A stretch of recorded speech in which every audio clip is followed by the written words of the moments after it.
అంటే ఎక్కువగా వైసీపీ వాళ్ళు ఏమనుకుంటారు ఏంటంటే ఈ ముగ్గురు కూటమి ఫామ్ అయింది, పవన్ కళ్యాణ్ జనసేన టీడీపీ వాళ్ళు గొడవలు వస్తాయని ఎదురు చూస్తున్నారండి. తీరా చూస్తే వీళ్ళిద్దరేమో ఒకరికొకరు ఒక అన్నదమ్ముల్లాగాను ఒక చుట్టాల్లాగానే ఉంటున్నారు సార్ ఇద్దరు.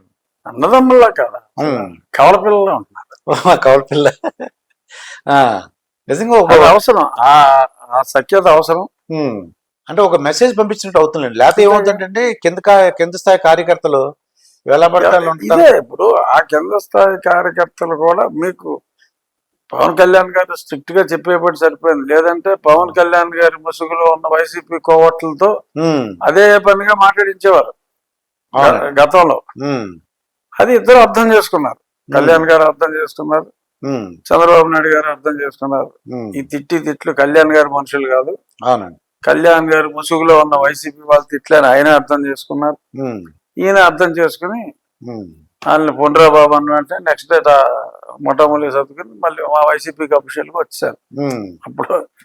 అప్పుడు పార్టీలో ఉన్నాను కాబట్టి అందరూ చెప్తాను, మొట్టమొదటి సర్దుకుని వెళ్ళిపోయారు. సంచేత వీళ్ళిద్దరు అన్యోన్యత అనేది రాష్ట్ర భవిష్యత్తుకి చాలా అవసరం. అలాగే మొన్న మా ఎమ్మెల్యేల సమావేశంలో కూడా మరి ఈయన గురించి ఆయన గురించి ఈయన కూడా చక్కగా ఉన్న ఆ సహృదయత, ఆ వాతావరణాన్ని క్లియర్ గా ఇద్దరు కూడా ఎటువంటి భేషజాలకి వెళ్లకుండా చెప్పారు. వారి అంతరంగాన్ని చాలా స్పష్టంగా ఆవిష్కరించారు. ఎందుకంటే ఎమ్మెల్యేలు అన్ని పార్టీల వాళ్ళు ఉన్నాం కదా, మేమే ఎంత క్లోజ్ గా ఉన్నాంరా.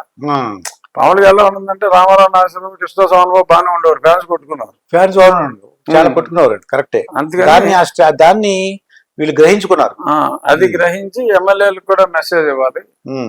సో పక్క పార్టీలను కూడా మనం గౌరవించాలి అని మెసేజ్ ఇవ్వాలని చెప్పి వారిద్దరూ ఒకరినొకరిని గౌరవించుకోవటం ద్వారా మా అందరికీ కూడా మీరు కూడా ఆ పార్టీ వాళ్ళు కూడా మమ్మల్ని గౌరవించాలి అని ఒక మంచి మెసేజ్ ఇచ్చారు. పవన్ కళ్యాణ్ గారి యొక్క ఫ్యాన్స్ కూడా అంటే జనసేన నాయకులు కానీ చంద్రబాబు నాయుడు గారి ఫోటో పక్కన ఈయన ఫోటో పెట్టమని అన్నారు. చాలా సంతోషించారు. ముందు దానికి చాలా పొంగిపోయారండి వాళ్ళు, చాలా హ్యాపీ ఫీల్ అయ్యారండి. ఎందుకంటే చంద్రబాబు నాయుడు గారు ఒకటే ఉంటుందేమో అనుకున్నారు, కానీ ఇంట్లో ఉండటంతో కొద్దిగా చాలా వాళ్ళు సంతోషం. నార్మల్ ప్రోటోకాల్ ప్రకారం ఓన్లీ సీఎం ఫోటోయే ఉంటుంది, డిప్యూటీ సీఎం ఫోటో ఎక్కడ ఉండదు. ఉండకూడదు కూడా. బట్ ఇక్కడ వీరిద్దరూ ఒక అండర్స్టాండింగ్ లో ఉన్నారు కాబట్టి చక్కగా నడుస్తారు. రాష్ట్రం అంతా డెఫినెట్ గా బాగుంది. నేను నా సొంత ఎజెండా ఒకటి, మేనిఫెస్టో ఒకటి నేను చెప్పా ఎన్నికల ముందు. సో ఆ సొంత మేనిఫెస్టో నేను ఏదైతే చెప్పానో దాన్ని ప్రస్తుతానికి ఫాస్టెస్ట్ వందే మాత్రం కాబట్టి ఇక్కడ నేను ఏదో బుల్లెట్ ట్రైన్ లాంటి పదాలు వాడకూడదు. ప్రస్తుతానికి వందే మాత్రం, వందే భారత్ ఎక్స్ప్రెస్ స్పీడ్ లోనే చెప్పినవన్నీ చేస్తాను. వండిలో మోస్ట్ లైక్లీ ఈ డిసెంబర్ నాటికి మెజారిటీ 100% అయిపోతాయి నేను చెప్పినవన్నీ కూడా. మిగిలినవి ఇంప్లిమెంటేషన్ స్టేజ్ లో ఉంటాయి. కొన్ని బ్రిడ్జ్లు ఎలాంటివి ఉన్నాయి, అవి ఇంప్లిమెంటేషన్ స్టేజ్ లో ఉంటాయి. వచ్చే మే నాటికి బ్యాలెన్స్ కొరవ 20-25% కూడా అయిపోతాయి. వెరసి 6 నెలలకి ఆల్మోస్ట్ అన్ని అయిపోతాయి. 1 year కి 100%. అంటే బ్రిడ్జ్ మొదలెట్టాం అనుకోండి 7 నెలలు పడుతుంది కదా, ఆ కంప్లీషన్ తో సహా మళ్ళీ మేము ఎన్నికైనా మా రిజల్ట్ వచ్చిన మళ్ళీ జూన్ 4 నాటికి అన్ని కంప్లీట్ అయిపోతాయి. ఇంతవరకు పవన్ కళ్యాణ్ గారు చూస్తే ఏమనిపించింది? ఆయన అడ్మినిస్ట్రేషన్ కానీ, ఆయన పద్ధతి కానీ?